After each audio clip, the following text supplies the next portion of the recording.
Chris Forsberg from NBC Sports Boston. The great Celtics reporter is in here. And Jonathan, we were just listening to whom? We were just listening to Payton Pritchard, and the argument has been for the last couple of weeks. I should have known you'd jump on this. Just how good is Payton Pritchard? I think we can agree that he's the best bench player in the NBA right now. He's far and away the best bench scorer in the league right now. But the question is, if you put him on another team, like you saw what happened to Jordan Poole, and he went from Golden State to Washington and disappeared, if you put Pritchard in that situation, how good would he be? All I know is that ever since we had that conversation last week, and I hedged on it, I was like, I don't know, I'm with Fred. Like, it could be difficult for a smaller guard to elevate, and now he scored 20 plus in 4 straight games, and it looks really good. Same deal. I don't know. It's hard. He's thriving in his role, and he's playing a lot, and they're playing their bench a ton. Like by design. And it's smart, and it's a great luxury to have. Yeah. But I mean, they're playing 9/10 guys off their bench, with the exception and winning of by 25. With the exception of the game in Cleveland the other night, right, where they couldn't, where Missoula went all in and lost. Yeah, and that's the thing. And Pritchard got minutes in that game too, obviously. But I would make the argument that he's the leader in bench scoring in the league because of just how dominant the Celtics are. Fair, but also, I thought when Hauser missed a couple games start of the year with the back injury, and I thought once he came back, I thought maybe that would pull Payton back to earth a little bit, and it really hasn't happened. He's been really good. His minutes have stayed up because, as you said, they're leaning into it. They've been missing some guys the last few games. So I do think there's just a roadmap for him to keep this up, to be Sixth Man of the Year. The one thing I just keep, whenever I'm watching these games now, I'm like, man, Brad Stevens, we always praise GMs when they make good moves. Danny Ainge used to say all the time, the best deals are the ones you don't make. And you think about Justice Winslow and what they would have given up for that. Yeah. And, thank God Brad didn't trade him. When Payton was disgruntled, and who knows what you would have got. Probably not a lot at that point. And now you have a guy who, and I'll keep saying this, as Drew Holiday gets older, there's going to be a point where Payton might be your starter on this team, and we'll find out. Maybe that will finally answer the question of how good he can be as a starter. But he's been awesome.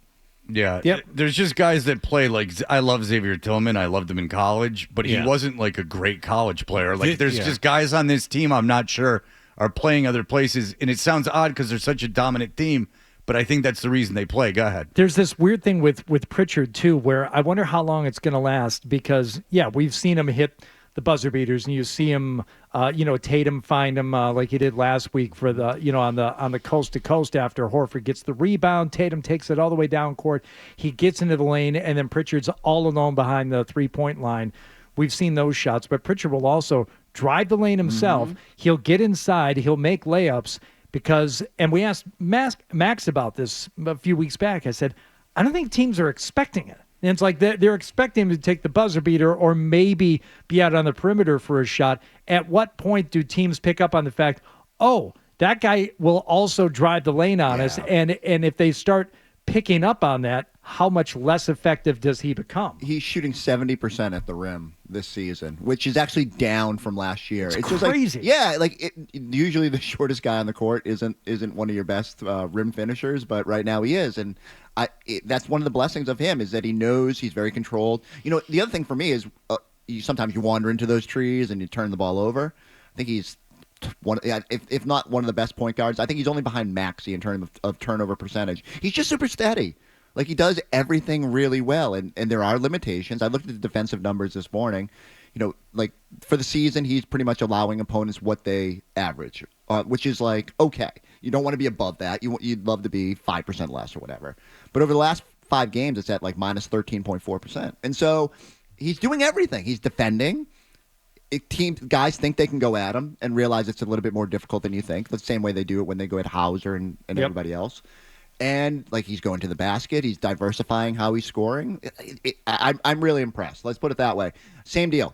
I don't have any reason to believe it's going to fade, but if he continues to do this through, and I keep saying Porzingis is back. His minutes are going to go down. His production will go down. There'll be quieter nights, but this little stretch to do it 4 games in a row, I think the number is Kevin McHale did it 5 straight games, 20-plus points. Bird did it 8. I don't even remember Bird coming off the bench, but I guess he did it for like the end of the 82 season.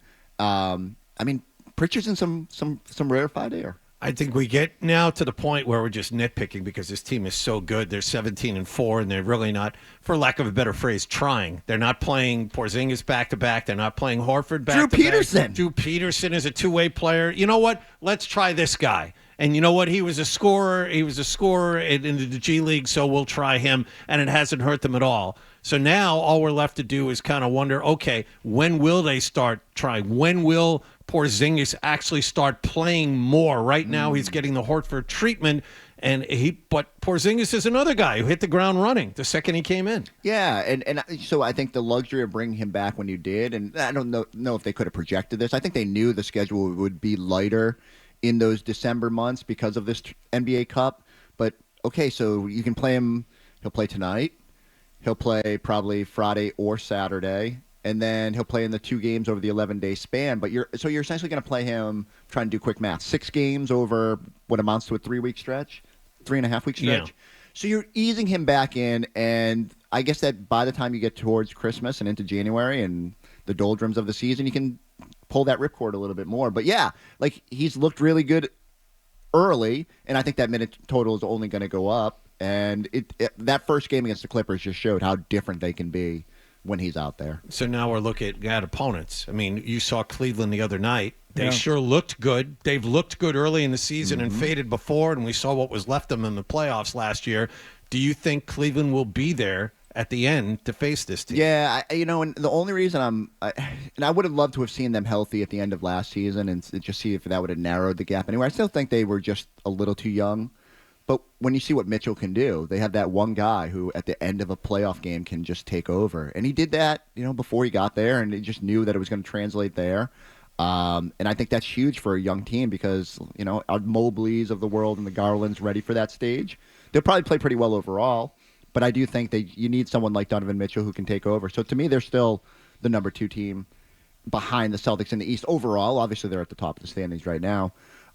Curious to see what the Bucks look like later this week on Friday. They've been playing better. I still think they're old. I'm not terribly worried about that, but undeniably they're leaning into some of their younger players. Knicks looked good last night, but in a vacuum, I got to see them by the end of the year.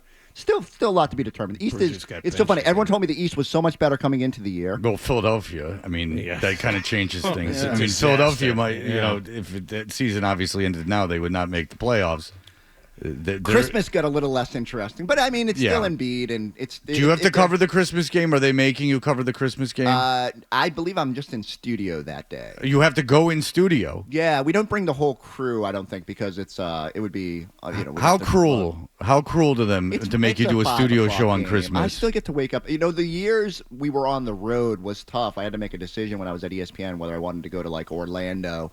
And that I was like, they were kind enough to let me to sit that out. But now I'm with you, especially when you have young kids. Christmas is over by 10 a.m.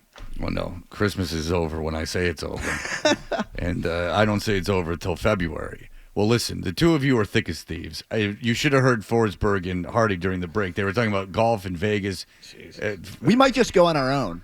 Hardy was telling a story about the drone at the place that brought the guy the sandwich. He was doing with the not a cherry. Drone. Oh my God, it's not tacky. No, there's a waiter who came out on his own golf cart. Oh, a waiter that came out with his own golf cart. He was telling that story. He had everything rolling.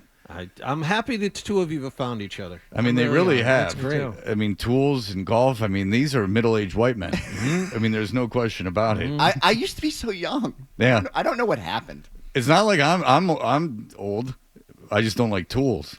That's all. So, I mean, I don't want to blow up your break here, but 5 years ago, I had never thought I was the least handy person ever. My buddy Sean helped me build a bar, and I was like, oh, this is fairly easy. And now, I don't know. I'm not saying I'm good at it. It's still like if someone came over and tried to check the code on it, they'd be like, ugh.